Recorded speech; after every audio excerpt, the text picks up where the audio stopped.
para siyang laban ng good and evil. So kumbaga, as a source player, as a source gamer, so nanalo tayo that time. So that time, which is November 11, 2016, so we refilled our energy. 525 souls is releasing from the captured bin. So meaning, at before, dahil nga sa nasa dark age tayo, so maraming soul ang na-capture dyan.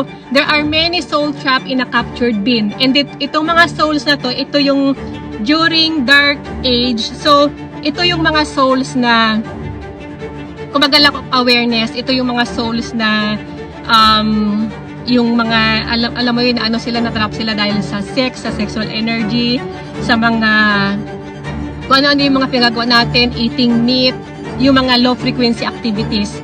So, kaya maraming soul ang nagkaroon ng soul trap at the same time yung mga beliefs natin sa religion. Kasi nga kung ano yung beliefs mo, yung religion, it makes you trap in the cycle of reincarnation. So, in the looping of reincarnation, na pabalik-balik ka dito many times because you are one of the soul trap. Kasi nga ang religion, it is programming your subconscious mind and your beliefs and your so kung ano yung program mo, so yun yung ma-attract mo ulit. So